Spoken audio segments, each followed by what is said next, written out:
So, right off the bat, I have to tell you the one problem I had with this movie. Okay, only one. I love it. It was the only problem that, like, severely impacted my opinion of the movie. I think all of my other problems with it are, like, it's 1936, you know? You know how sometimes your problem is that it's 1936? There were a lot of people whose problems was that it was 1936, for sure. Right. So this is like entirely a production issue because like it's the only part of the movie that felt cheap to me. Okay. So I've been getting into bookbinding for the past couple of years or so. I actually have a project that I can see over in the distance. Bookbinding is a beautiful art. I love buying and getting like kind of like special bound print editions of books from like thrift stores and stuff. It's one of my favorite things to do. The book at the beginning of this movie is one of the most fake-ass things I've ever seen in my life. It is a plastic box. I had a moment when I looked at that book and I was like, wait, this isn't 3D animated. Right. It looks so bad that your brain is like, well, surely there's something wrong with it. It doesn't even hinge properly. Like the hinge of the book is like an inch away from the spine, which is like insane. Andy, I love that you have this problem because I would never in a million years have clocked how bad that book looks and been like, this is an issue. I suspect that a lot of the other problems with this movie we will agree on, and this one, it just flew right over my head. It genuinely, it was all I could think about for like a good 10 minutes, and then and then I recovered from it. And then the ending of the movie happened, and so it's like it was like the last thing on my mind is how fucking awful this like prop that they made was. Welcome to Direct to Video VHS, a podcast where we pair movies like fine wine. Mm-hmm. So we do a lot of Disney movies on this podcast, Andy. Yeah. Like the whole concept, right, of the direct-to-video sequel was invented by Disney and killed by Disney. Definitely especially for our generation, there was it was the impetus of this podcast was like, hey, do you also remember the weird direct-to-video sequels of beloved Disney films? You remember The Lion King 1.5? Yeah, I do. I have a copy of it literally right next to me. It's an amazing film. It's great. Do you remember Pocahontas 2?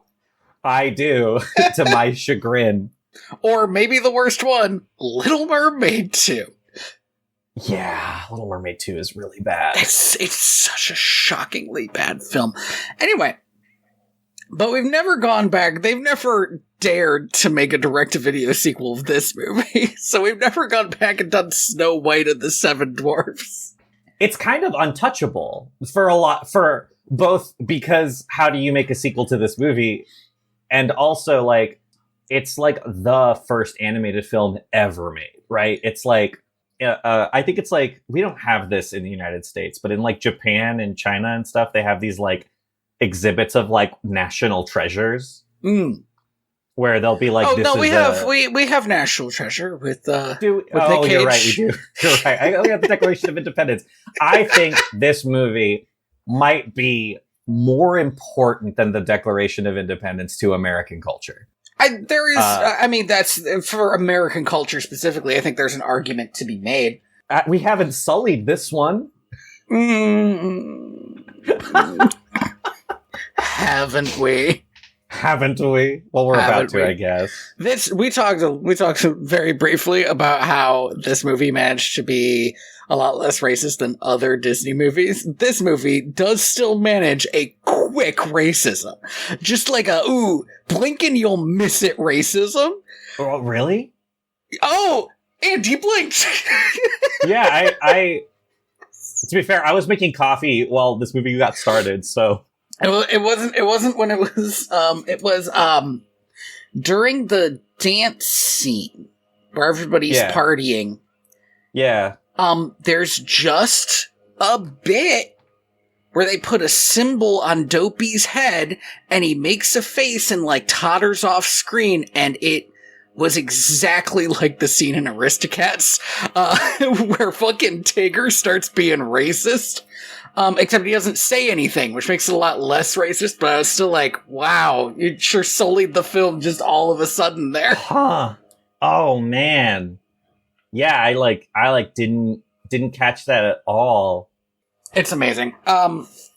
It's like shocking that they managed to do it. But I have an issue with Snow White. I do. Yeah. I have a. Is it that it's not really a movie? That's part of it. Like that Snow doesn't get any characterization at all. That like her internal. She doesn't have a brain. It seems like she doesn't have anything going on upstairs. She just kind of moves through the movie and it happens to her. Yeah. But my issue is more that I think this movie might have been entirely, fully forgotten by time. Just the most generic, boring-ass bullshit movie, except that about half of the movie is the most metal shit you will ever see. Okay? We have Snow White, the blandest character in the world. We have the dwarves, who I thought I would be more entertained by and less squicked out by, and I sure wasn't. They're weird. We'll get to that. Yeah, absolutely. And their relationship with Snow White is like fucking wild. It's like off the rails. Yeah. But then we have the Queen, and she's amazing.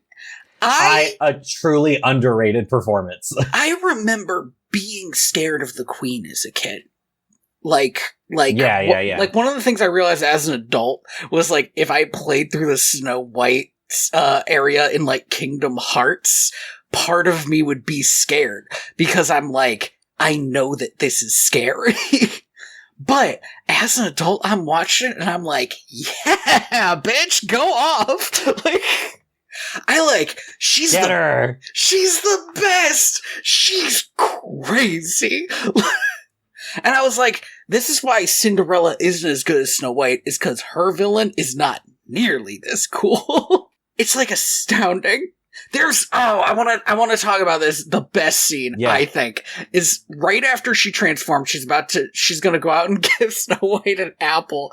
She walks through the fucking dungeons, and there's this skeleton of a man who has died while reaching for water and has just been left there to rot into a skeleton. And she just goes, "Why don't you have a drink?" and kicks the water over and just starts cackling.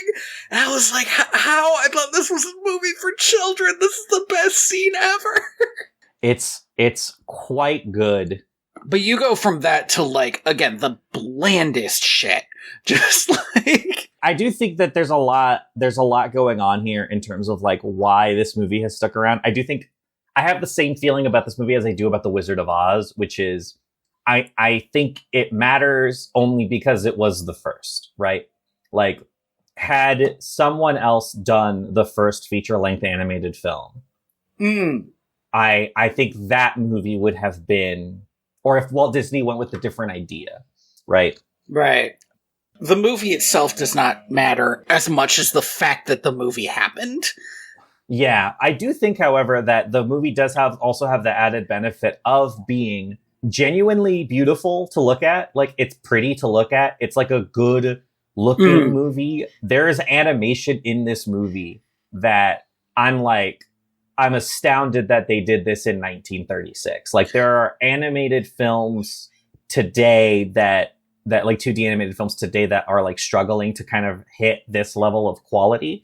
And you also have to remember that like there are a lot of human characters in this movie and they look rotoscoped. Like, they look like they're rotoscoped. Rotoscoping does not get invented for another 30 years. There are a lot of things in this movie that I'm like, genuinely, I'm like, from like a technical perspective are impressive.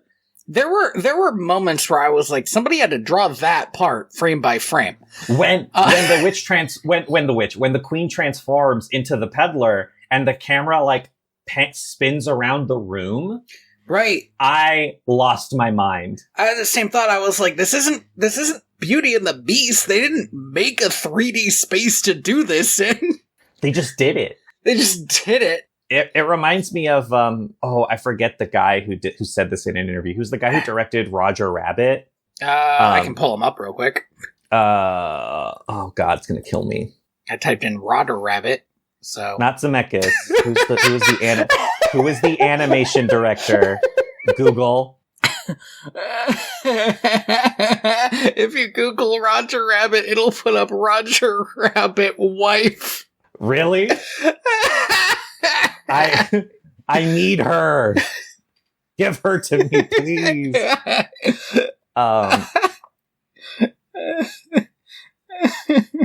Yeah, for some reason on MTV it only lists Zemeckis. Yeah, because he's like the director, but I'm looking for the director of animation. Which, why isn't that listed? It was like William something. Richard Williams. Richard Williams, who known for not finishing the movie The Thief and the Cobbler. Famously not finishing The Thief and the Cobbler, but he wrote a book on the animation survival kit, I think. The animated survival kit, which is a fantastic read if you want to pick it up and you want to know like how animation works. But he has a quote in that book that I really, really love, which is animators are lazy, and it's always difficult to get them to just sit down and do the work because they always want to use a cheap trick to get out of it. And I think like CGI and like a bunch of other tech, rotoscoping, these are all tools that are like really, really useful, but they basically are ways that an animator can decide not to animate. Sorry. Right? I want to push back on the man who wanted to do The Thief and the Cobbler so perfect that it cost way too much money and he couldn't do it. I want to push back on this guy being like, but animators are lazy. Cause like, I'm sorry, dude. Sometimes you have to be a little bit lazy in order to get a movie made. Listen, I agree. But I do think he has a bit of a point, which is that like a lot of there's like I said, I think a lot of these tools that exist are good. They're useful tools, but they can be ways in which an animator gets out of like doing animation work, which is fine for some things. Like, I don't think the ballroom in Beauty and the Beast, right, needed to be like hand animated, like 2D animated. Right. I mean, it looks beautiful. It looks good. Like Disney uses that as a shot for like, look how good we are at animation. Right. But then like right on the other side of that, on the other hand of that, some of the CGI in Aladdin, for example. I don't know how. I knew you were gonna bring up Aladdin. The when he's flying through the lava when everything's collapsing. I remember as a child standing up, pointing the TV and said, "That's 3D animated." That's fake. That's computer generated. So I think part of the reason why a lot of these, especially really, really early Disney animated films, hold up so well is for the same reason that a lot of like early special effects holds up, which is that like they couldn't get around having to do the work. Yeah. It's not even cheating, right? Because ideally, if you cheat, you win. I think a big problem with a lot of the cheating that's done nowadays is it's you cheat and you still lose, right? I mean, you made a comparison between this and Wizard of Oz, which, one, that's another movie that I feel like works because it has a crazy good villain in it. So good. But two, I remember we watched Wizard of Oz for this podcast, and they did the tornado scene, and it was just like a house on a string spinning, and I was like, that looks good. It looks good. And it looks good because it's very simple. They knew how to do it, and they didn't have to try to make a house in 3D and have it spinning and crashing down. And then you're like watching it and you're like, why is it so poorly lit? Yeah, why is this happening? I was recently, a coworker of mine showed me a scene from what I can only imagine as a truly awful movie. I hope they never find this podcast. And more specifically, this episode, because I didn't have it in my heart to tell them that I thought that this movie looked dog shit. Great. Because it was a movie that they were like, it was like a childhood movie of theirs. But it was Alpha and Omega. It was not. It was shot in Australia. It was like an Australian comedy from the 70s. Okay. But it was like shot out in the bush, right? Mm-hmm. And so they have these like wide landscape shots in this dog shit movie, and I'm like, this looks good. There's like a you know, that the thing I can't explain it, but you have to say it in French. Like, there's something about it about are we thinking of the word je ne sais quoi? Yeah, there's like a je ne sais quoi about a lot of these old movies where they just have to kind of do the work because all of the tools that we have at our disposal today just didn't exist. I think a lot about who's the guy who directed Batman? Andy, there's like 50 guys who have directed Batman. The newest one. Do you want Tim Burton? Oh, fuck, not the newest one. Shit. the Christian Bale ones. Okay, you must be talking about Nolan, right? Nolan. I think a lot about Christopher Nolan and how he was like, in The Dark Knight, he was like, I want to flip a truck. Just let me flip a truck. Just let me flip it. Come on, guys. Please, just let me flip a truck. And they did it, and it looks great. Because he just flipped a truck. Yeah, he just flipped a truck, and you watch that, and you're like, that's amazing. And then, for his, like, stupid time travel movie that he made, he was like, I want to crash a plane. And you didn't have to do that. Because it turns out, a plane crash is one of those things that my brain can't fathom. Like, it's one of those things where it's like, you could have done it in CGI and my brain wouldn't have cared, right? That's like the, because that's, I don't I think, watch a plane crash. Right. I guess I've seen videos of plane crashing, but very few people have seen a plane crash in real life, right? As opposed to like, I've seen a semi-truck go off the road. Right. Right. I've seen an RV catch fire. These are things that are like available within my imaginative mode. Because we live in an awful society where everybody drives cars everywhere. It's going great.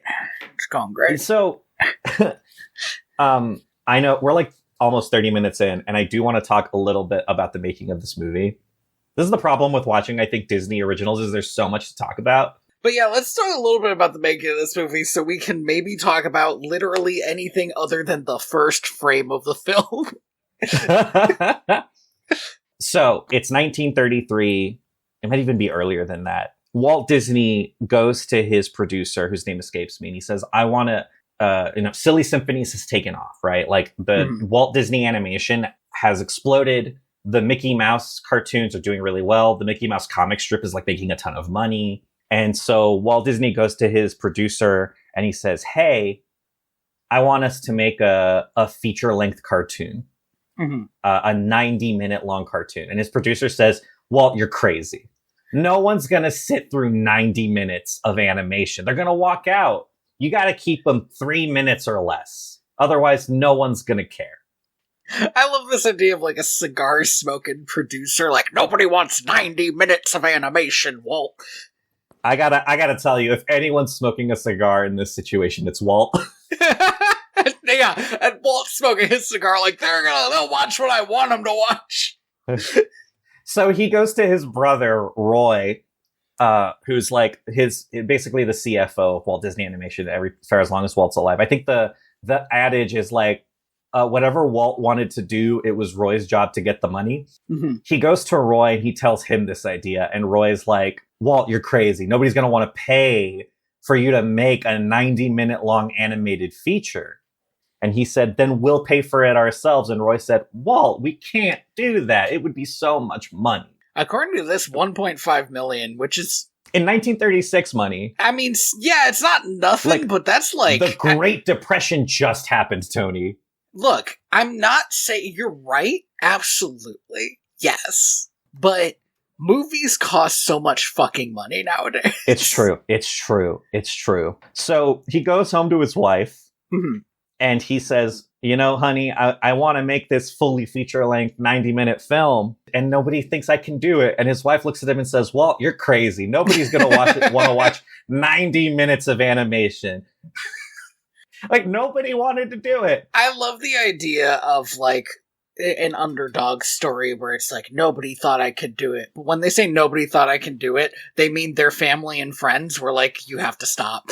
Yeah, this is a crazy idea. So, I mean, by 1933, he's like committed to the idea. I think by 1934, it's gonna be Snow White. It has to be Snow White.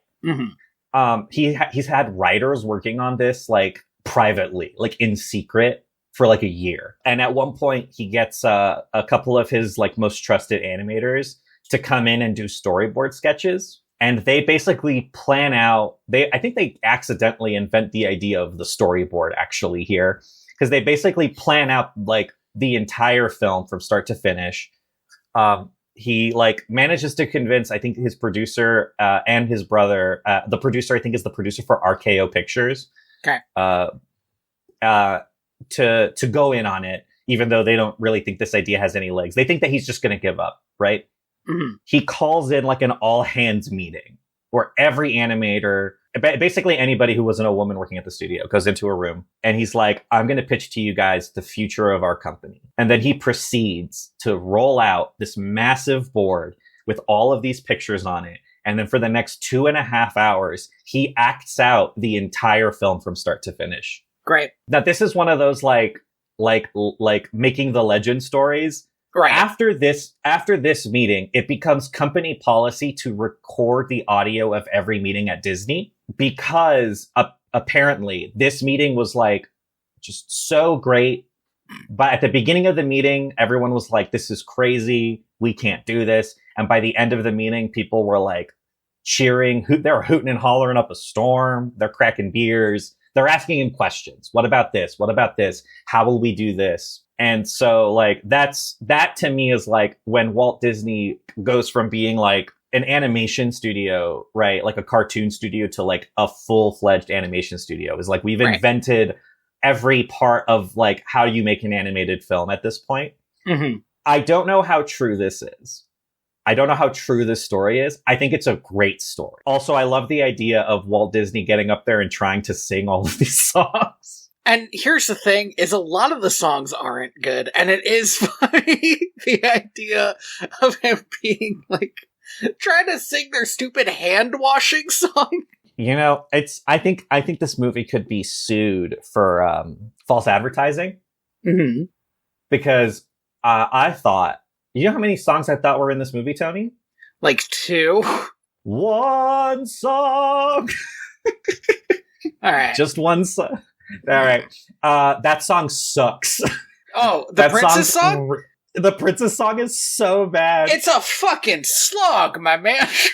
And then he reprises it at the end. He comes back and he's like, don't worry, one more again. It's all right. I think we can talk about the movie now. So here's the thing. We read from the book.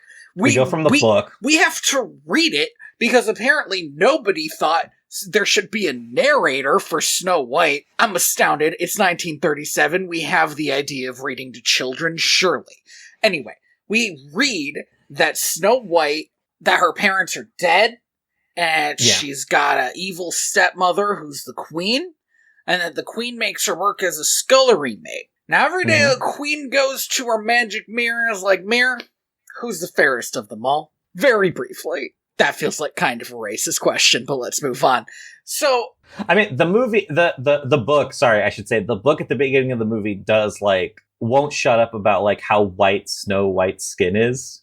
For sure. The mirror starts talking about it. The mirror's like, so red lips, skin white as snow, that ebony hair, perfect German beauty. Yeah. It's 1936 and we're going through it. Yeah. And this movie is not escaped. It will be years before Donald Duck is singing the Fuhrer's face. So, and the mirror's always like, it's you. You're the fairest of them all. That fit where we can't see anything except your face is absolutely working. It's, on the one hand, it's a crazy outfit. On the other hand, it's like iconic. My opinion is that this is what she wears because she likes to freak people out. She likes being beautiful for herself. She isn't beautiful so other people will fawn over her. She is beautiful because she wants to know she's beautiful, but her getup, her whole thing is to make people terrified of her, which I'm actually for. Yeah. Feminist icon, evil queen. Feminist icon, the evil queen. Nothing more feminist than wanting to kill a girl for maybe being hotter than you. So one day, and Jamie was incredulous about this concept, but I was like, I think it tracks. One day, the mirror's like, actually, I think Snow White's hotter than you now. She is 16 now, I think. No, I want to push back on this. I listened. It does not say an age. I think in the original she's 14, which is not cool. But in this, it doesn't say an age, so I can assume she's 18. Maybe she has just reached adulthood, and therefore the mirror's like, that means she's eligible for fairest of them all, and she has blossomed into a young woman. She's got bad news. Old enough to vote equals old enough to be voted for. This is a real two-party system. You can either choose Snow White or the evil queen. I was going to say, I don't know what it would be like to have this, like, thing in your house, right? This, like, thing that looks alive, and all it does every day is tell you how great you are. Is the queen beholden to the mirror, or is the mirror beholden to the queen? An excellent question. Is she evil because every day she wakes up, looks at the mirror, and says, "Hey, am I still hot?" I think, here's the thing, I think in 1936 we didn't know the answer to this question. In 2026, happy 90th anniversary, Snow White, we do know the answer, which is that I think that she's just going through ChatGPT psychosis. Like, interesting. She's just like going to her computer and being like, am I hot today? And her computer's like, of course you are. You're so hot. But then they rolled out an update and the computer's like, well, actually, I checked the internet and this one lady's pretty hot. And it drove her crazy. Okay, I was going to compare it to Saruman at the Palantir, but I guess this works too. Nerd. Oh yeah, ChatGPT is a less nerdy thing. I gotta say, it's been a good chunk of change since I've seen those movies. I watched them recently. They fucking hold up. They're good movies. I remember really liking the first one. God, I haven't seen them since I was in middle school. That's too long. It's weird that you didn't see them in college. Yeah. So I gotta say, it was an active effort for me not to go to these 24-hour Lord of the Rings watch parties that were being hosted like every week. So I want to jump straight for like, and then the queen decides to murder Snow White, but that's actually not what happens next. Instead, Snow White is singing into a well that she says is a wishing well, and her song is we gotta talk about Snow White's voice. Okay, yeah, because Jamie called her an influencer voice, but I said I think influencers are just doing a Snow White voice. I gotta say, it's I don't think a human being could do this anymore. It is rough as hell. She sounds like, God, what do you call him? She sounds like a child eunuch. like that you would hear in, like, medieval singing. Like, her voice is so high. It feels all like when somebody's like, oh, you have a voice like a flute, you know? It's like literally she's got a readiness to it. It's strange. By the end of the movie, I had kind of gotten used to it, but like for the first couple of minutes, I don't think human beings talk like this anymore. Like, I don't think, like, I've heard like influencer voice. I even know like the like Mormon wife, like quiet talk that they do. I don't know if you've heard about this. I try to stay away from Mormon wives in my day-to-day. You know, me too, man. But like, they're all over the internet. It's like nothing comes close to this. It's so odd. I'm curious if this is going to make it into the new movie. They can't. It might be the most dated part of the movie. I don't know if people ever talk like this. I don't know if it was this idea of like, oh, she's a princess, she should sound ethereal and otherworldly. And they got somebody who could sound the fucking craziest a human could sound. But she's singing into this well, and a prince hears her, and he starts singing to her, and she runs away in her very quiet clogs. I noticed she was wearing clogs. They're leather padded. I also noticed it, and I was like, that's mad uncomfortable. And she's wearing clogs, but also when she runs off, it's dead silent. And I was like, and this is supposed to be her falling in love, and I don't buy it. But then we pan up to the evil queen, who doesn't look angry so much as she looks fucking done with this shit. And I was like, same, bestie. Real quick. Adriana Castellati was the voice of Snow White. So shout out to her for sounding like no other human being in the world has ever sounded. Gosh, she looks like Snow White. Yeah, well, she was the model for it. Of course, that makes sense. I think she was 16 when she was doing the role. Sorry, I think that's where I got the age from. I need to pause for a quick second. Over on Castellati's Wikipedia page, it says that she was named a Disney legend in 1994, making her the first female voiceover artist to achieve this. Now, Disney legends, I don't know what their ruling is, but they gotta get with the fucking times. It took them 60 years to make Snow White a Disney legend, and she was the first ever? Well, hold on. When was Disney Legends established? This is okay. This is a question. 1987. Guess what? If that should have said 1994 to make a fuck all ass ruling like that. Yeah, that's insane. It's super fucking weird. It's out of it. It's crazy. Let's take a step back from this.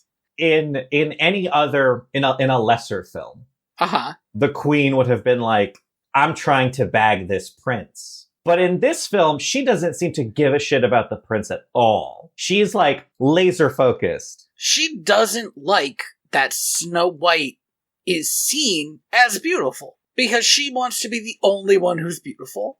Again, not exactly a feminist character, but she's not just trying to bag a prince. I fear that in the new movie she's trying to bag the prince. I guess we'll see. She goes to what might be the wildest looking character in this movie.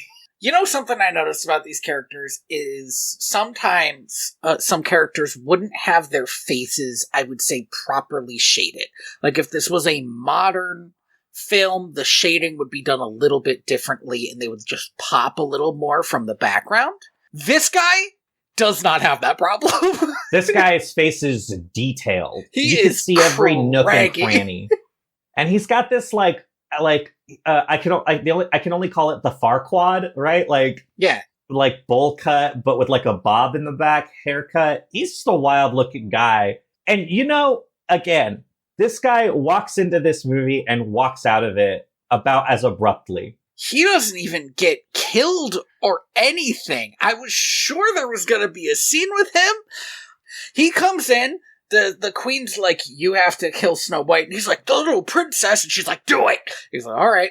And then he goes to kill her. He's like, oh, I can't kill you. You have to run. And then he's gone. Not just kill her. You have to kill her and bring me back her heart in this box. Cut out her heart, put it in a box. For sure. Savage. Absolutely demented behavior. Oh, yeah. I mean, yeah. Uh-huh. I want to talk real quick about... So the plan. The plan is that the huntsman is going to bring Snow White out picking wildflowers. Right. I want to talk about this scene for one important reason. Why do you think does she wear princess clothes? I have a theory, and I don't know if it's a good one. In this scene, because she was wearing a shitty ass dress before. Because she's I don't know if we mentioned it, she's made to be a scullery maid, and she was wearing scullery maid clothes, her shitty ass dress, her giant clogs, and now she's wearing princess clothes. And I can only assume that in a sort of keeping up appearances thing, the queen cannot have the princess dress as a scullery maid when she goes out. But the thing is that doesn't quite work, because she is planning to murder her. I don't know. Maybe... there are only 3 human beings. Yeah. Right? A total of 10 characters in this film. No Whether other or not people the exist. dwarves are human beings will come up. We're not they're sentient. Obviously, they're people. That's not my question. My question is whether they are they are dwarves like, I'm sorry, I gotta say it again, Tolkien dwarfs. Or whether they're dwarves like just short humans. I don't know. They won't tell me. It really is left up to nothing. Yeah, the huntsman can't do it. He tells her to run into the forest. I, on the one hand, don't like this scene, but on the other hand, I do really like this scene, if that makes sense. When she's running through the forest and everything's spooky, that scene? Yeah, from like a character perspective, it's just kind of like pathetic for her. Okay, yeah, I have exactly the same opinion.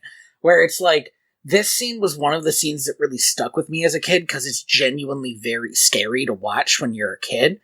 But again, as an adult, I was like, hey, Snow White, would you quit pussing out for 2 fucking seconds? Everything you're afraid of is a tree. Like, literally everything she's afraid of is a tree. She's scared of a tree making faces at her. She's scared of logs floating in the water. It's all trees. She lives in the most idyllic forest in the world. All the animals immediately love her. But she's like screaming and kicking and yelling until she basically passes out. And all the animals are just staring at her like, what the fuck was that about? Now, to be fair, she was almost murdered. Yes. And then told she was going to be murdered.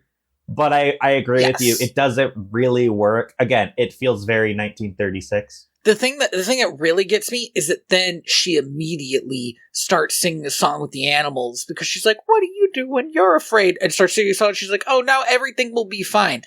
That's it. Like it. Well, I need you to have a middle. I need you to be somewhere between everything will be fine and I'm gonna die immediately. Like her voice, Snow White is a person of extremes. Yeah. Her being scared is like the most emotion I think she'll ever show for the rest of the film. She doesn't show much emotion when she's fallen in love or dying, or actually she does have a good scream when she dies.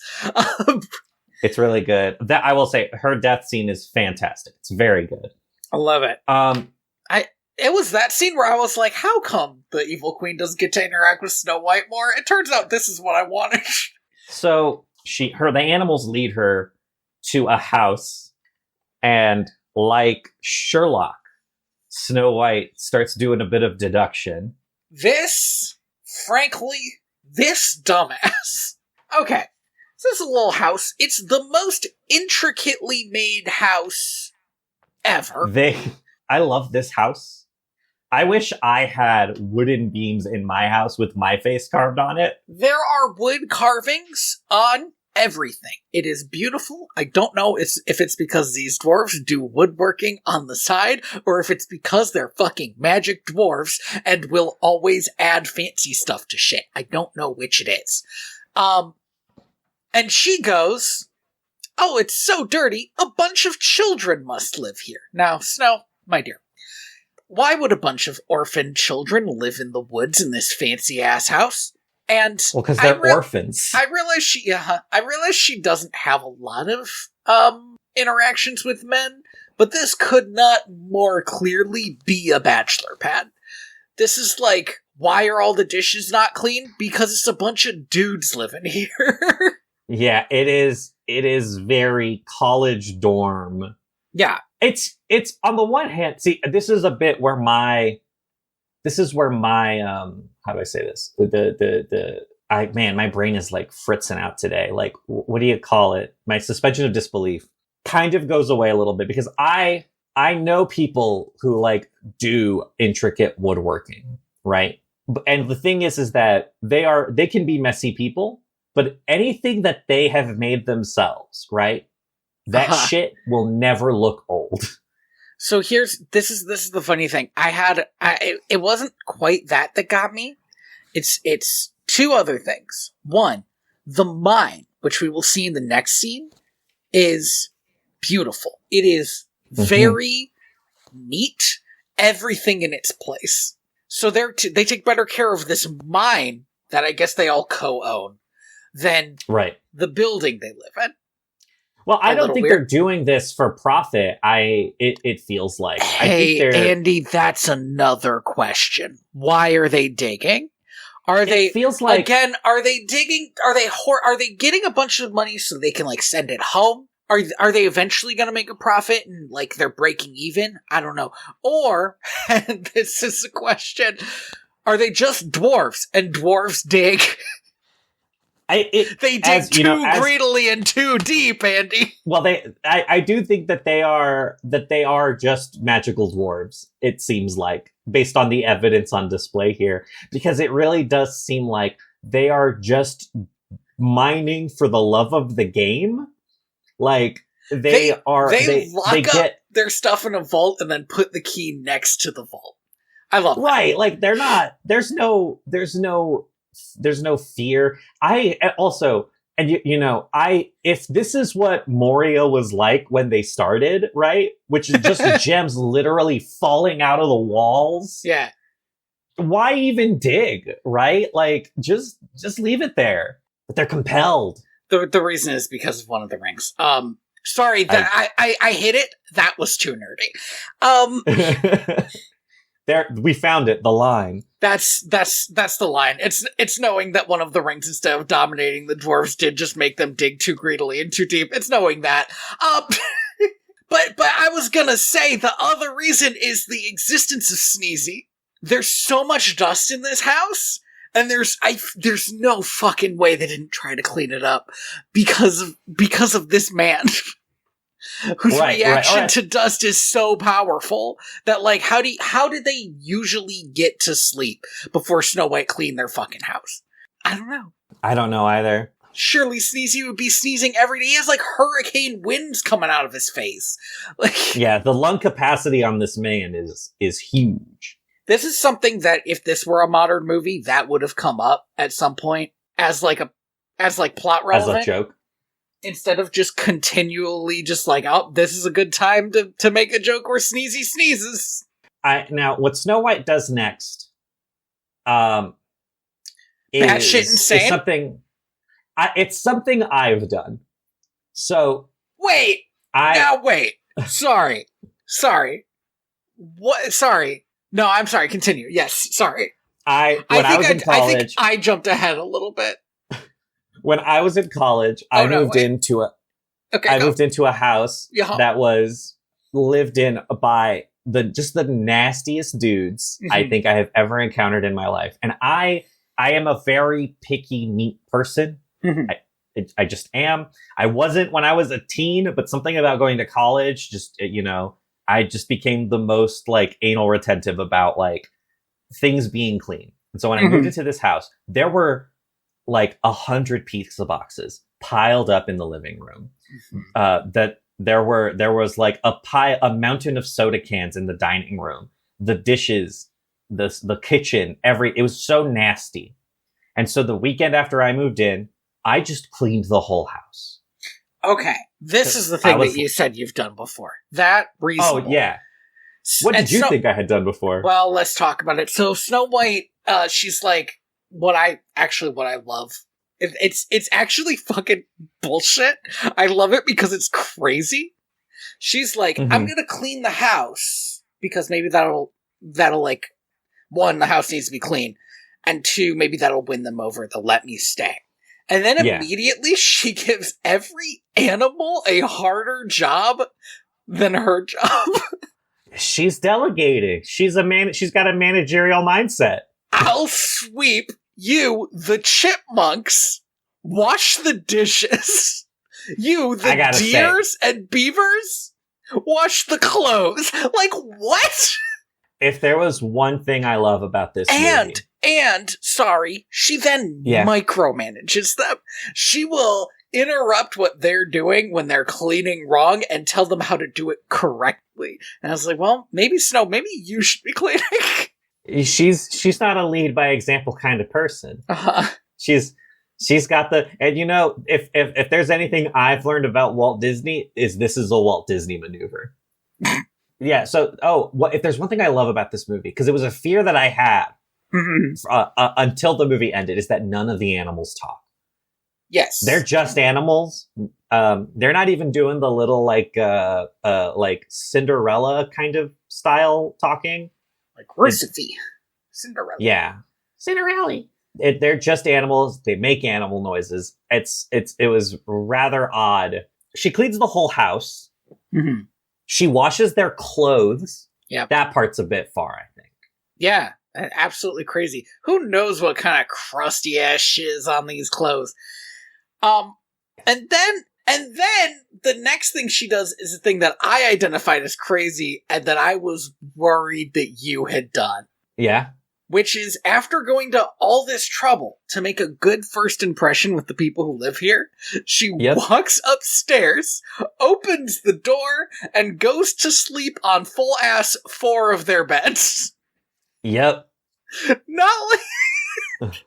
I have not done this. Just not for lack of trying. Flops down, immediately passes out, like you're in, like, Pokemon Sun and Moon. I don't know if you remember this about these, where for some reason, they were the only games where you could walk into people's beds, and each bed would have an individual smell that your player would tell you what it smelled like. I didn't know this. That's crazy. I think the part that really gets me is when the animals start tucking themselves in, like the deer and the chipmunks and shit. It's like, we just cleaned this place.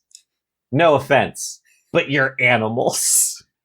I mean, you some sleep offense. outside.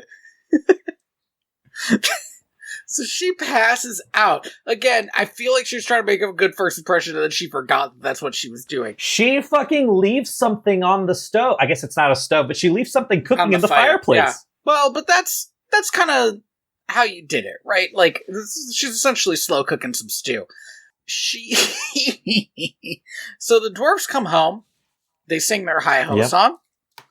This Classic. is the song in the movie that Andy remembers, because this is the good song in the movie, I think. It's off to work we go, ba-da-ba-ba-ba. They come home, they see that the lights are on. Now, hold on a minute. Yeah. They're not going to work, though. They said it's home. Okay, so I had this conversation with Shamie. The line that they sing in this part of the song is, it's home from work we go. But it kind of gets lost in the meter. Okay. But it is a different line. Okay. Oh, man, that's a real, just a misunderstanding I've had for my entire life. Yeah, but the thing is, later they do sing "It's Off to Work We Go," and I feel like that's what people remember, and so they kind of put it in the other part. Yeah. Especially because I do feel like it again does kind of get lost in the rhythm. So they realize somebody's in their house. They sneak in. They convince themselves that it's a monster because the birds are pranking them hard. I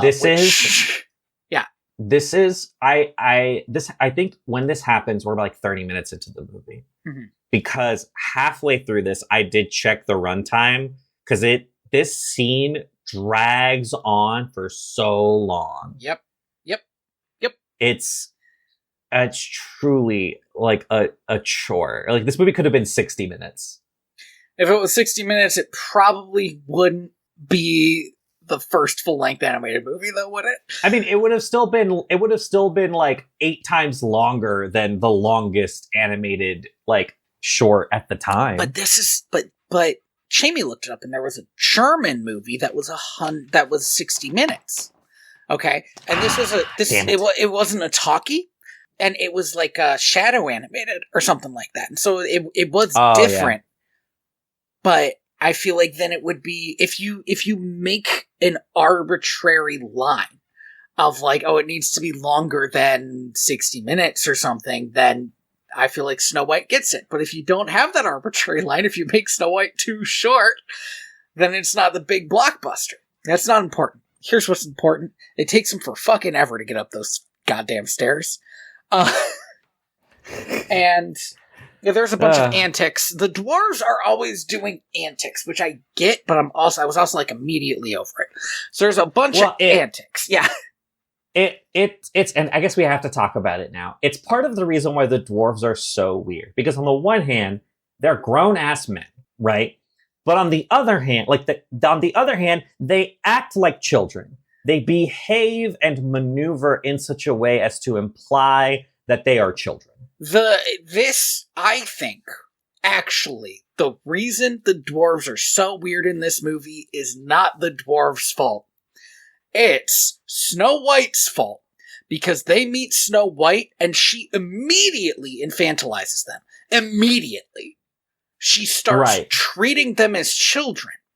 And they, and this is the only read I can get on it, are so infatuated with her that they let her. Except for Grumpy, who gets all tsundere about it, and is like...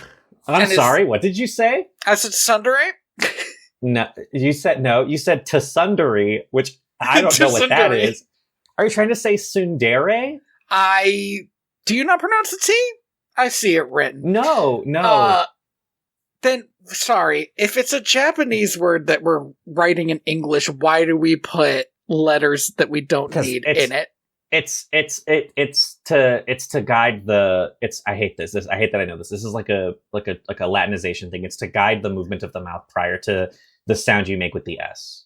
I think Andy just got more nerdy than my dwarf digging too deep thing. But this is like actionable knowledge. Oh, sorry. This is about real life. Is the way that you say a word made for Japanese visual novels actionable knowledge? It could save your life, Tony. Anyway, yeah, he gets all like, nah, I don't like you at all, Snow White, but secretly he does.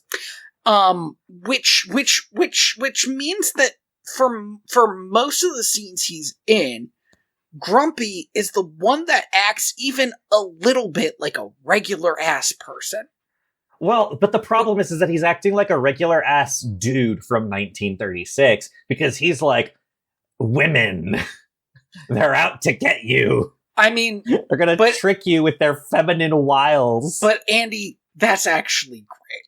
Because no, he has a character. Whether these are magical dwarves or whether these are 7 men who just haven't seen women in like 12 fucking years, it's funny that he's like, women are gonna get you with their feminine wiles, and the other ones are like, what is a feminine wile? And he's like, I don't know. But we're not gonna find out. Like, that's so good. It's like, that's so funny. He's the only dwarf. Okay, so here's the other wild thing.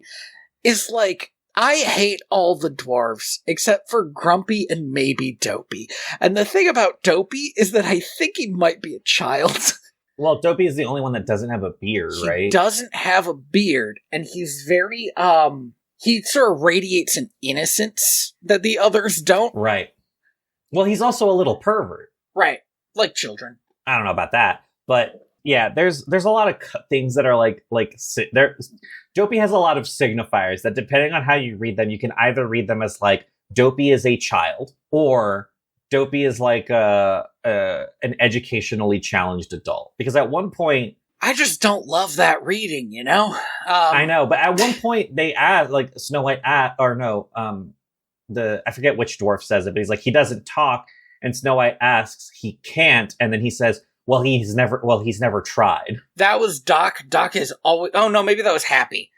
That was Happy, yeah. Doc is always the one who's talking, and it's weird. He seems to be in charge, but he's also like a full-on dumbass. He's also got a stutter, and I'm trying to figure out how Doc plays into that. I thought, so that this is the thing that irritated me, is that his name is fucking Doc. So he has a stutter, and I remembered the stutter as like this is a thing that's like a 1930s thing that doesn't age well. But I watched it and I was like, he doesn't have a stutter as much as he has a problem with mixing up words and then like tripping over his tongue trying to fix it. Like the stutter comes in when he's like, shit, I said the wrong thing. So it's like it's definitely like a behavioral stutter, you know? Like, yeah. And more of a stammer. Right. More of a stammer. We're gonna be medical. We're gonna use the medical terminology. The way that Snow White interacts with the dwarves fucking sucks. Because she's like, everybody make sure to wash your hands before we eat. And then later, after they have a big party, she's like, oh, it's bedtime. You all need to go to bed. The way she says, oh, it's 7 little men. My skin crawled. I was like, oh, this isn't good. when she first sees them. They could have played this, and here's the thing, is like, if she had an internal character, the fact that she basically becomes Seven Guys' mom could be an interesting character thing. But she doesn't have an internal character. So all I'm left thinking is, like, I wish that these old, tiny men were not clearly in love with her. And I wish that she didn't treat them like children. I wish that, like, because they want to protect her from the evil queen as soon as they find out that she's the princess. Right. I wish that they were more fatherly, you know? I wish that it was a more normal interaction, and that, yeah, maybe she does kind of take care of them, because they're a bunch of old men who don't take care of themselves very well. That's normal. Yeah, it's definitely very odd. I don't know how I would feel if, you know, in The Hobbit, when the dwarves I don't know why we're bringing are, up Tolkien all of a sudden. I just feel like the barrier has been broken. Continue. It would be crazy if in The Hobbit, right, when Gandalf showed up, instead of talking to Bilbo, like, they're both adults, and they're both and they're both assholes. If he showed up and he was just like, "Oh, look at this! Why, it's a little man. Have you cooked today, little man?" It would be crazy. I'm just imagining now that Snow White cleans up all the dishes, and they're like, that's not how we do dishes. We throw them at each other and sing about how much Bilbo Baggins would hate it if he were here. Yeah, I definitely think that, like, how Snow White treats the dwarves is really, really bad. But I do think that it doesn't help that the dwarves are also, like, of singular mind. Yeah. Right? These dwarves care about one thing, which is mining precious gems. And then when Snow White shows up, they would care about two things. Right? Which is like, well, we gotta keep this hot lady in our house. Well, this was the big issue. It's like... Which is also mad college dude energy. Yeah. But it is the big issue where it's like, I don't understand. I don't know these characters. I don't know Snow White. Snow White does not have an inner life as far as I'm aware. But the dwarves don't have an inner life either. Again, the closest one to having an inner life is Grumpy, who just, like, would like to sleep in his own bed tonight. Yeah, that's, you know, it's good for them that this is like this is supposed to be like a long stay. You know, I realized at this moment that I don't think I've seen this movie because I kept expecting the ending to Sleeping Beauty happen. Right. And it's not what happens in this film. You expect at some point for this movie to get a little bit cooler than it is. Right. But I was like, how are they going to solve this problem? Are they going to make her like a bed or something? And hey, what a normal solution. Hey, what a normal solution to that problem. But the problem ends up solving itself, I guess. All night partying, right? And then, when it's time to go to bed, then they realize they have not made plans for bed. Now, Andy, me and Jamie are planning a visit. Come out and see you next month. Yeah. I just assume we'll have a bedtime plan. Oh, you know, like we don't have one yet, but I'm sure we'll come up with something before y'all get here. No, of course we have a fully furnished guest bedroom. Like, absolutely not. Crazy to invite someone over to stay. But like, if somebody shows up at your house, like emergency situation, you don't have a guest bedroom, the first thing you think about is like, okay, who is sleeping where? Like, who's giving up their bed? Who's sleeping on a couch? Do we have extra blankets, sleeping bags, that kind of thing? Right. And they don't. Can put some bedding on the floor. And they don't, which is, again, because it's a goofy kids movie and you can show all the places they're sleeping instead of their beds. But I'm sitting here like, but these are grown-ass adults. They should know. This should be the plan. This is how you act when somebody comes to stay. Like, you make a plan on where they're gonna be. A lot of this is probably 30s stuff, you know, where but it's they also don't. The next morning, they don't solve the problem because they're like, well, we're going to work. Yeah. And it's like, how the bed problem. Yeah. Yeah, everybody was like, yeah, I guess this is what we'll do tonight as well. Even though also this is important, Snow White sleeps across like 3 of their beds. Now if you put a couple mattresses on the floor, she could probably just do 2. Which means they're only down 2 beds. They just have to figure out sleeping arrangements for 2 people. But instead, they give her the whole bedroom, and they all sleep fucking in the sink or anywhere else. This does feel like a 30s thing of like, well, we can't sleep in the same room as her, otherwise that's basically sex. You know, the walls of Jericho and all that. So let's jump back to the Queen, because the Queen's been doing stuff this whole time. Oh, man. Sorry, one more thing. When she's sending them off, she gives them each a kiss, and they're all very into it, and I hate it. Even Grumpy, like, polishes his little head before he goes out to be like, I don't even want a kiss from you. Blah. Correct. Which is, again, what makes Grumpy the interesting dwarf. Right. Like, at least he's got something going on. At least he's, like, having another thought. So anyway, back at the castle, the Queen talks to her mirror and is like, hey, mirror, check out this cool box. Can you guess what's in it? And the mirror's like, that lady, that's a pig heart. I am a magic mirror. You done got played. Yeah. And she is pissed, but, like, not that pissed. Again, I thought she was gonna kill the huntsman. She is, it feels like, just pissed that Snow White is still alive. She's not that pissed about having been tricked. She's got a very one-track mind, where and also the fact that she did get tricked, right? Mm-hmm. I think is really funny that like she is human, even though she has all of these like dark magics, the forbidden arts. I honestly had the thought in this next scene of like, can she even change back? We never see her change back. And the transformation that she does specifically like turns her beauty to ugliness and looks so painful and horrible that I was sitting here like, there's like an ending of this movie where she realizes she'll never be beautiful again. Like that. And then she goes, I mean, it's kind of good that they don't ever get there, because like, it's not like she can like go mad from the revelation. She's already crazy. She's pretty crazy.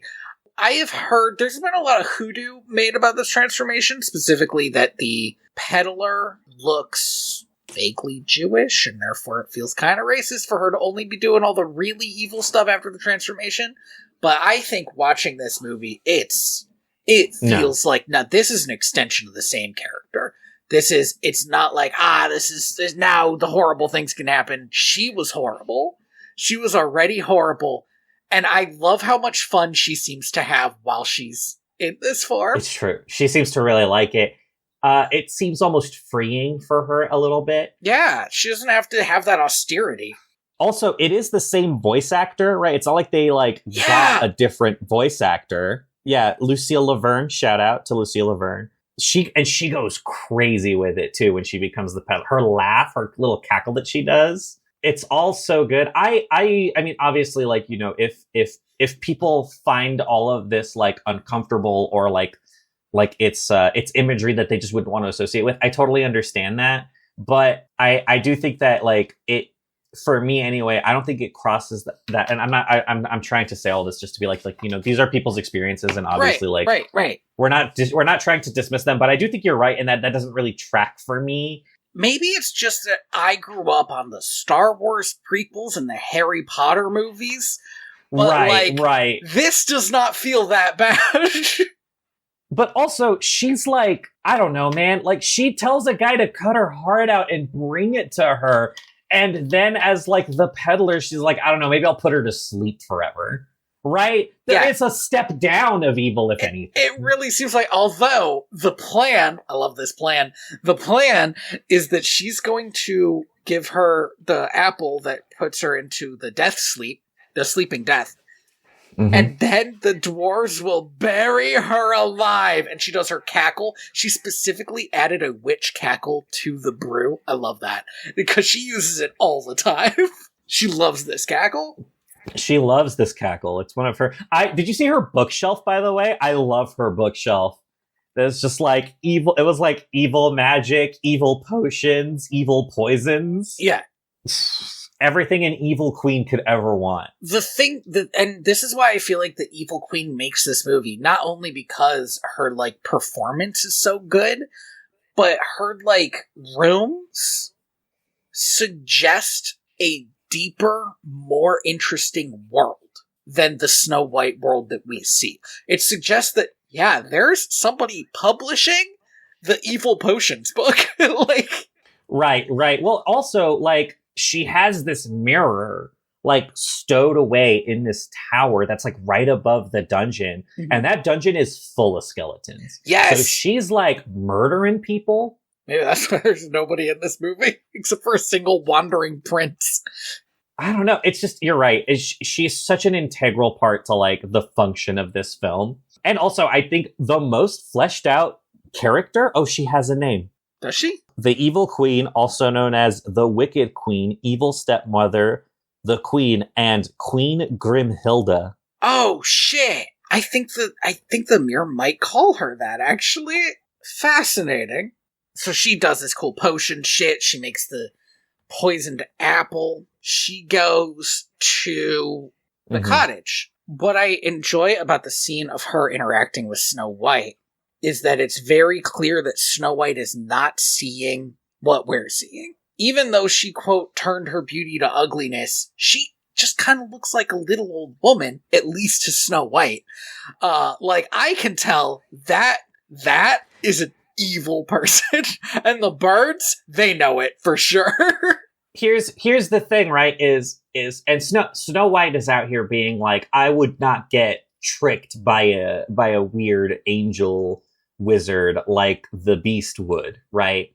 Because she sees this old woman and she's like, well, I'm not going to judge her just because she looks evil. Good for her. Well, okay, the last thing that Dwarfs said to her was, don't trust strangers. Because the evil queen is wily and has magic. Just don't talk to strangers. And then, I don't know if we mentioned this film takes place across like 2 days. So she goes to this cottage and immediately gets got. Like, yeah. Listen, yes. But, like, what are you going to expect from her? Like, she's dumb. She's, like, really dumb. Yeah. So the witch, she makes this poisoned apple. This scene is also really good. She has this evil crow. Yes. Who does nothing and in fact seems to not be evil other than just being an evil looking crow. Well, I mean, it does seem to be her personal, like, friend, which seems a little bit evil. I love the bit where she's like, take a bite! And then the bird's like, wow! Whoa, no, thank you. Then she's like, well, good, it's not for you. I was like, she's having fun with it. And I don't know how much this, like, matters to people. Mm-hmm. I think part of what were the other examples you gave? It was Harry Potter and Star Wars prequels. Watto, Star Wars, specifically. Right. Watto, yeah. I think one of the things about, like, those characterizations, and the thing that I think really, like, makes them kind of gross is the fact that there's a lot of, like, emphasis put on their greed, right? And their miserliness and all of that stuff. And also, those characters aren't fun. They're, like, disgusting, right? You, as an audience, are supposed to see that character and be like, they're gross. This guy sucks. Yeah. But the evil witch is having such a good time, like, being an old lady, right? Being this, like, ugly little old woman. It just doesn't give me the same vibe. And also, again, she's not greedy. She's just vain. Yeah. Like, this is not, and all of those traits, I think, like, I don't know. It's just something about it. Like, I just don't think that I don't think we're really doing that here in terms of, like, the imagery that we're using and how we're using it. Like, there's been a lot of talk about, like, the dwarves and how the dwarves could be, like, an anti-Semitic thing. But again, they're not mining for greed. Again, they seem to just be doing it for the love of the game. They're not doing it to make money. And it's hard. I mean, you could say, like, but they're still, like, a my brain is also fried. If you're Yeah, it's on one a of those boardwalk days. and somebody does a picture of you, what do you call it? A caricature. If you're That a caricature. that they're still like a caricature, but like Yeah. they're not mean spirited is the thing in a way that like the goblins or Watto is. And I'm not saying that like completely forgives any caricaturization, but it does make it feel like less of a problem, capital P problem, and more like just like maybe you won't love this, you know. If anything, it feels like I don't know, like to use a metaphor, it's more of a glancing blow, right? Like they are using images and caricaturisms that have been used to be anti-Semitic, but they're not using it in that mode. That's not to say that when these things are used in that anti-Semitic mode that they're not anti-Semitic, but to say that like ultimately like they are not using this imagery in a racist way. Right. And we know that because they do that in this film, like you said, right? Oh my God, yeah. That and it's 1936, right? If they wanted to be anti-Semitic in 1936, they could have fucking done it. Like there's a scene in this movie where Snow White prays to our Christian God in this film. Oh my God, I almost forgot that happened. Yes, it's like she's crying at the grave of Sonic. It was like so jarring to me that she is kneeling at this was also the moment where I felt it was actually most like a romance visual novel because she prays for Grumpy to like her. And he hears it and he's like, nah, nah, nah, nah. Yeah, and I was like, this is like she's the protagonist in a romance game with 7 characters, and she got the secret 8th one. But the fact that she prays, it was just so, because it's not something that you see usually in any animated film, but it struck me as such a fucking DeviantArt moment of like, right. So it's the next day. The evil queen is on her way. The dwarves have gone off to work. They've all gotten their kisses. Even pervy old Dopey got 2. Yeah. And then I don't know. Like you just kind of gotta. I feel like the act of describing it, like, well, she just gives her an apple, and then Snow White bites it. But like she's pushing the apple hard. My cultural understanding of this moment is Snow White's so dumb. She just takes the apple and eats it. But it's first she like offers the apple and Snow White is not that into it. And then the birds attack her because these birds are like, that's the evil queen. We gotta get her. And Snow White like shoos off the birds. Now this does feel kind of dumb because like, come on, Snow White. Why do you think those birds are attacking her? But she like shoos them off and she takes and she's like, oh, my old bones. And she like takes her inside and sits her down. And then fucking classic like enchantress move. She's like, oh, because you've helped me take this wishing apple and make a wish and bite into it. And like Snow White's like, yeah, okay. And she makes a wish and bites into the apple and graveyard dead. Straight up. I genuinely, the shot of just her hand falling out from like off frame, haunting. Good cinematic, love that shit. That's fucking cinema. It looked like they went to a morgue and watched a hand flop for half an hour so they could get it right. Just like, okay, flop the hand again. Okay. All right. Now put an apple in it. Put an apple in the hand. Okay. Uh-huh. Like, are you sure we can't just kill her? It's like so good.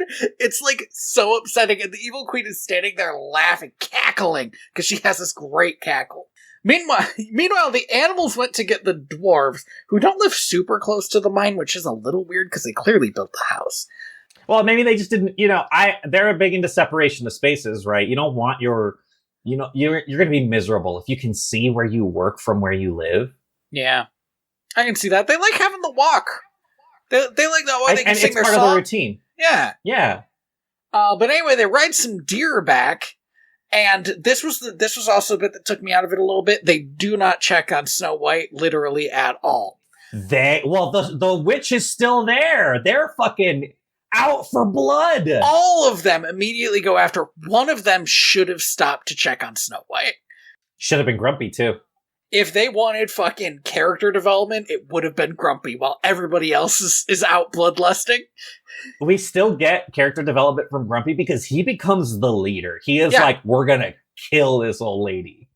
I feel like Doc is the leader in times of peace. Oh, I see. Okay, and Grumpy's like, nah, this is enough now. I am the leader in times of war. A real Julius Caesar moment from him. Yeah. Grumpy the dwarf is basically Julius Caesar. And that makes Snow White Cleopatra? It would make Snow White Cleopatra 1,000%. Is that right? If anything, the most you could try them for is like maybe aggravated assault, maybe manslaughter. This was an act of God.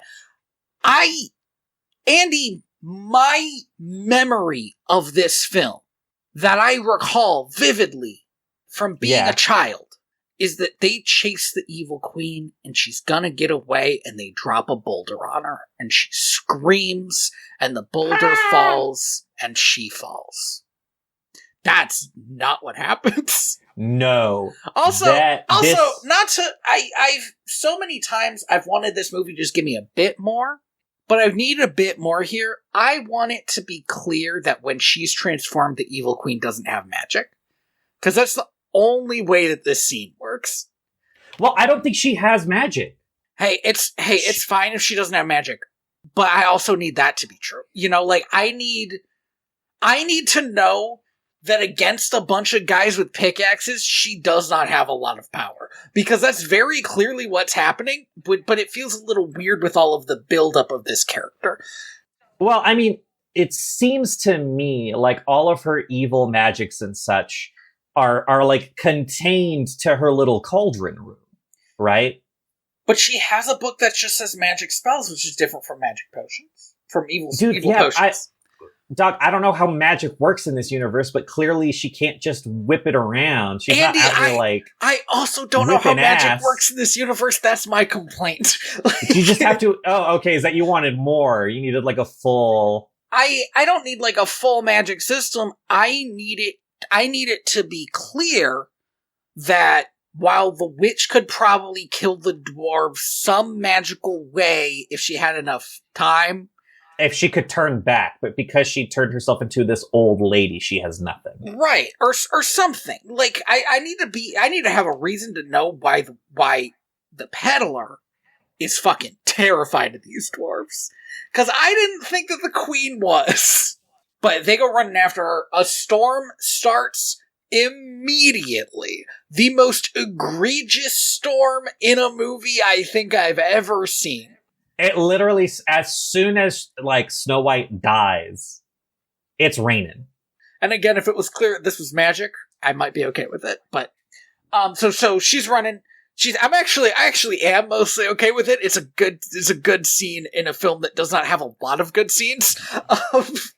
She, like, scrabbling up.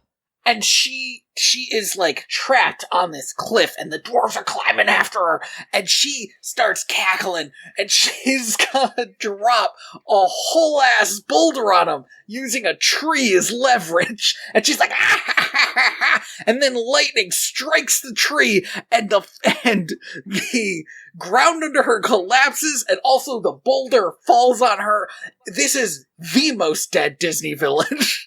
Like, no body, no crime. The first Disney death is a Disney falling death, whatever. The scream that comes out of her mouth, I was like, no, she's dead. She's dead. There's also one other way we know she's dead that I don't think Disney has ever brought back, and we didn't mention. These vultures have been following her since they caught sight of her. And the implication is that they know she's gonna kill someone, but then when she dies, they fly down. And it's like, she's dead. A beautiful transition. It transitions from them, like, soaring in a circle down to the Snow White and the dwarf standing vigil over her. And then this is the most we couldn't figure out how to end this movie thing that I think has ever happened in a movie. I am 99% sure they ran out of money and or time. It cannot, this does not, there's no way. This couldn't have been the plan. This could not have been the plan. There's no way that when he was acting out this film, he went, ah, boom, then the vultures fly down, and then yada yada yada yada yada, she gets kissed. and then the movie ends. A bunch of bullshit, yeah. Cause we just get these essentially title cards that are and then she was dead for a year-ish. And the dwarves couldn't, she was just so beautiful, the dwarves couldn't even, so they basically entombed her in a glass coffin like the body of Lenin. Yeah. And just kind of visit her all the time. They know her for 2 days. And I guess she's also the princess, but whatever. And she's also the only woman they've ever seen, dude. And also to them, she's not just a woman; she's a giant woman. So what can you do? What can you do? So yeah, then the prince shows up, and instead of having any dialogue, he just is singing his dumbass song. It's one song. It's the one song in this movie that I think is truly bad. If anyone should have been we need a narrator, it would have been at this, because this is a solid 8 sentences of text that is not read. It's just happening to you. And then one of the sentences is the prince heard about this and was that's her. Even though he met her as a scullery maid, which is classic Cinderella, he shouldn't know who this is. My man shows up and just kisses her. Just kisses her. No conversation or anything. The dwarves aren't absolutely not. I mean, maybe they just didn't expect it. I wouldn't have expected it. Well, she doesn't have the glass coffin on. He doesn't lift the glass coffin off her. They took it off. They took it off for him, I guess. No, they took it off to put flowers in her hand, I think. So then, he kisses her, and she wakes up. I love this. This is the most characterization she gets. She just wakes up like it's nothing.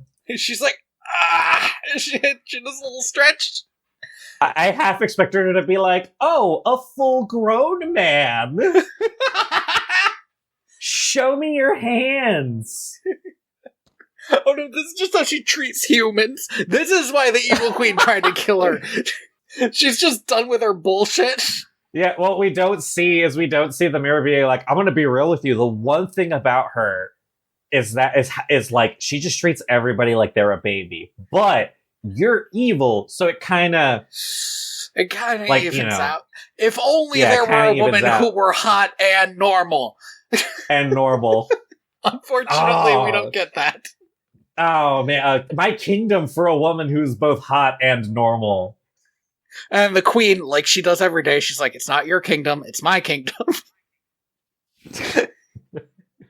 I killed a man and his wife to get this kingdom. Excuse you. The wife first, obviously. Obviously. Oh, maybe not. Who knows? We can be progressive about how we read these things. I suppose. Yeah. Yeah, the evil queen seems like somebody who really appreciates a woman's beauty. Fair enough. Asexual feminist icon, the evil queen. The representation we didn't know we needed.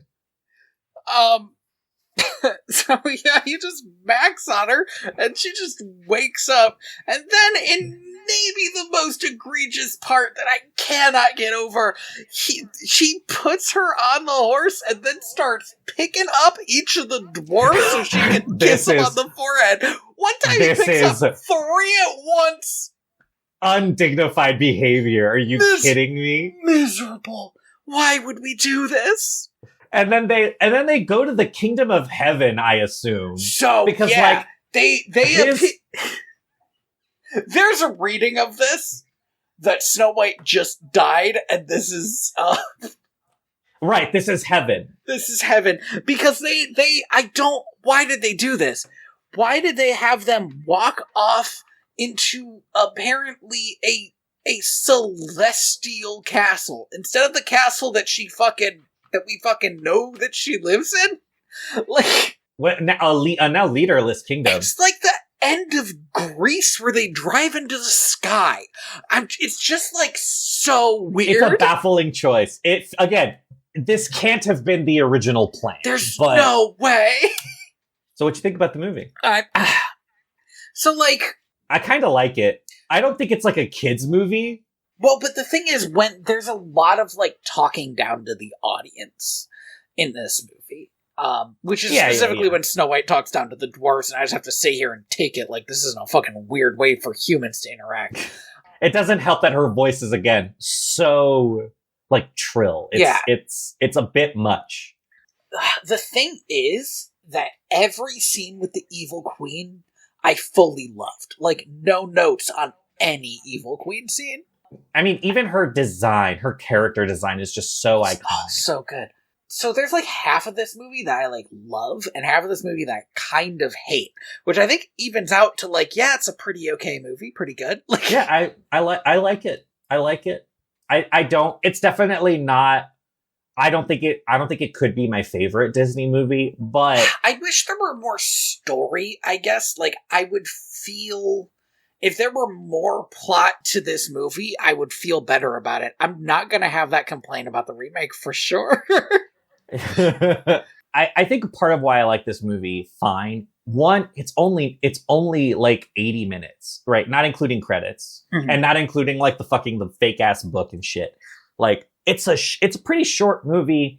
It doesn't.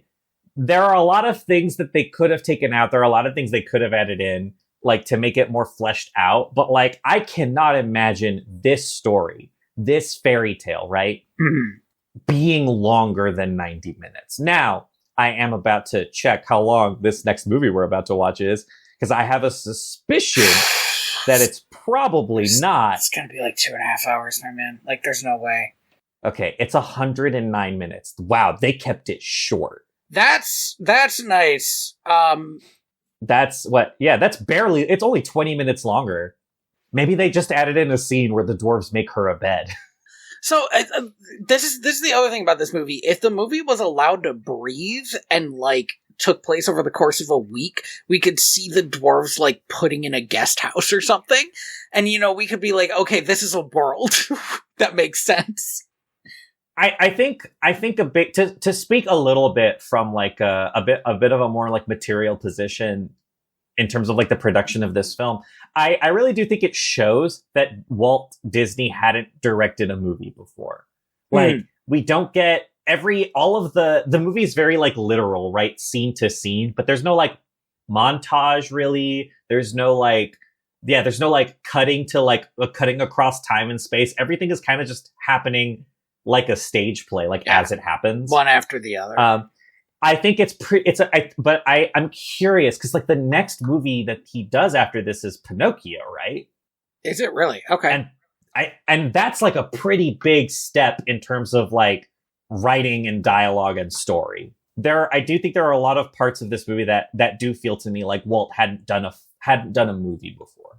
So, and I'm curious, like, does this problem ever get solved, or does Walt die and someone else is like, it's time for somebody who knows how to make a movie to do this? That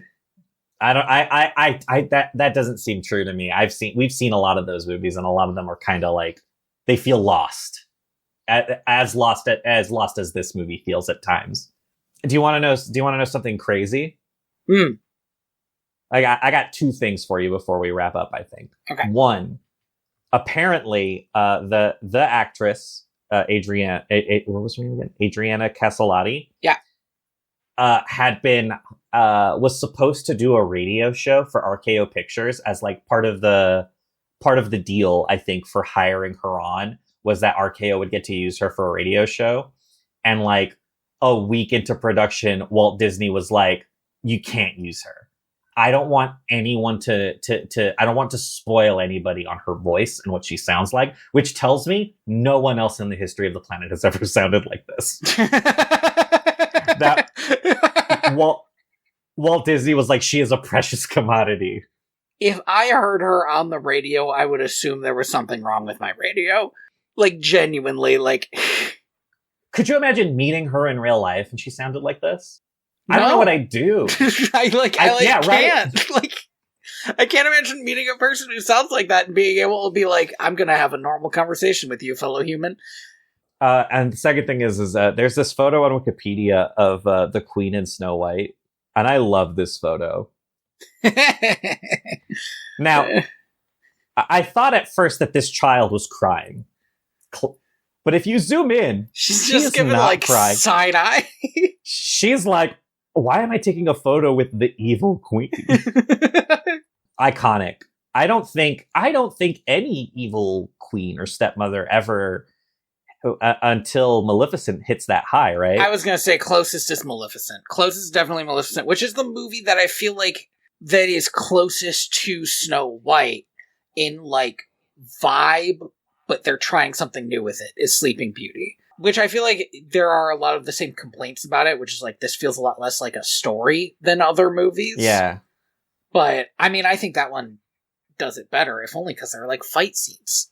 Like, right. There's a dragon in that movie. And there's like a reason for the joke characters to be joke characters. They're literally like weird fairies. At least I know about the magic of this world. Yeah, we do get a lot of hay about the good fairies and the evil fairy. Yeah. So that's something. Thank you for listening to Direct to Video VHS. I've been your host, Tony Robusto. I've been your host, Andy Reyes. I feel like we fully stopped saying our names at the top. It's weird, but I'm not gonna fix it. Here's the thing is what are they gonna get from knowing our names at the beginning? We're two guys talking about movies. That's all they need to know. We just hit them with that. You can find me at inspiredventureevents.org, and you can find the podcast at direct2.video. You can find me on Blue Sky at royalty_valens, my Blue Sky. I have been officially allowed to be on Blue Sky again. Amazing. Which is not good for my, like, not good, but not great, not bad either. And yeah, you can find me on here at direct2.video. You can find me on YouTube at Ethical Games Journalism. When I have energy, which I haven't had for the past 3 months because work has been insane. Speaking of which, we also put the podcast out on YouTube, which is a good place to like interact a little bit. If you want to just give your opinions, that's fine. We also have an email address, but people don't use it. So yeah, so just comment on YouTube. It's easier to comment on YouTube. Thank you to Scott Buckley for Homeward, which we use as our intro and outro. And next time,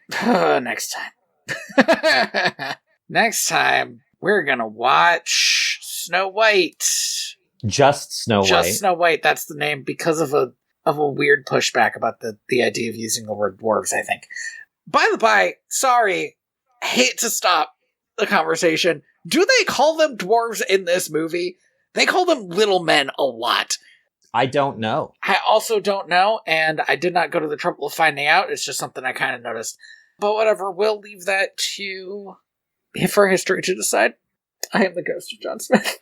And hold on. All right. I've been practicing this for days now.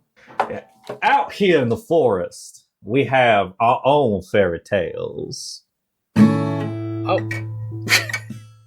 Let's see. I'm practicing, but now I'm getting a bit of stage fright. So let's see if I can do this. Snow White and the 7 dwarves running through the forest, laughing back and forth at what the other has to say, reminiscing this and that and having such a good time. Oodle-lolly, golly, what a day. Do you think I could do that for every movie? I would love it if you did.